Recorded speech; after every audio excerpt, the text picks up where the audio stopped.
কার্যক্রম নিষিদ্ধ আওয়ামী লীগের ডাকা 13 নভেম্বর ঢাকায় লকডাউন কর্মসূচিতে কোনো কার্যক্রম হতে দেবে না পুলিশ।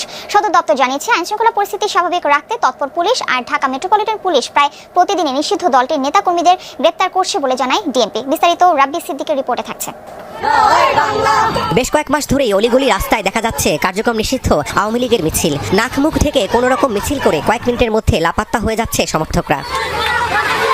13 নভেম্বর জুলাই হত্যাকাণ্ডে শেখ হাসিনার বিরুদ্ধে মামলার তারিখ ঘোষণা করবে আন্তর্জাতিক অপরাধ ট্রাইব্যুনাল। সেদিন রাজধানীতে লকডাউনের ডাক দিয়েছে দলটির পলাতক নেতারা। গোয়েন্দা সূত্র বলছে, 13 নভেম্বর ঢাকার অন্তত 5টি স্থানে নাশকতা চালাতে পারে দলটি। আগের রাত থেকেই রাজধানী এবং আশপাশে জড়ো হয়ে বিশৃঙ্খলা তৈরির পরিকল্পনা তাদের। তাই দিনটি ঘিরে আইনশৃঙ্খলা বাহিনী বিশেষ সতর্কতা পরিকল্পনা করেছে।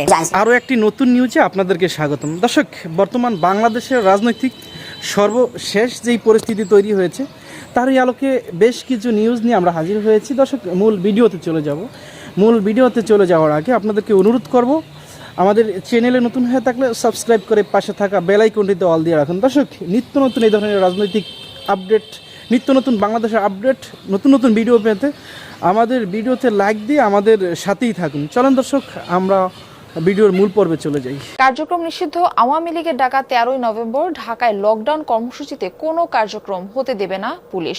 সদর দপ্তর জানিয়েছে, আইনশৃঙ্খলা পরিস্থিতি স্বাভাবিক রাখতে তৎপর পুলিশ আর ঢাকা মেট্রোপলিটন পুলিশ প্রায় প্রতিদিনই নিষিদ্ধ দলটির নেতাকর্মীদের গ্রেপ্তার করছে বলে জানায় ডিএমপি। বিস্তারিত রাব্বি সিদ্দিকের রিপোর্টে থাকছে।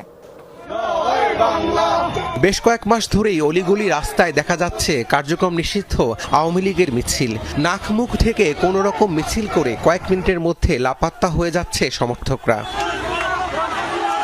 13 নভেম্বর জুলাই হত্যাকাণ্ডে শেখ হাসিনার বিরুদ্ধে মামলার তারিখ ঘোষণা করবে আন্তর্জাতিক অপরাধ ট্রাইব্যুনাল। সেদিন রাজধানীতে লকডাউনের ডাক দিয়েছে দলটির পলাতক নেতারা। গোয়েন্দা সূত্র বলছে, 13 নভেম্বর ঢাকার অন্তত 5টি স্থানে নাশকতা চালাতে পারে দলটি।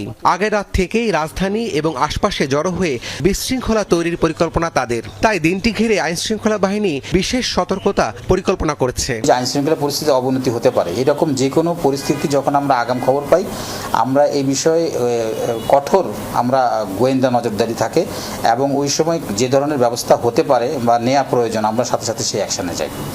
এদিকে আতঙ্ক তৈরি করতে বিভিন্ন জায়গায় ককটেল বিস্ফোরণ করছে দলটি, আর মিছিল থেকে গ্রেপ্তারও করা হচ্ছে বেশ কয়েকজনকে। ডিএমপি বলছে, কার্যক্রম নিষিদ্ধ দলটির যে কোনো অপতৎপরতা রুখে দেবেন তারা। 13 নভেম্বর তারা ঢাকায় একটা লকডাউন করা বা এরকম কিছু পরিকল্পনা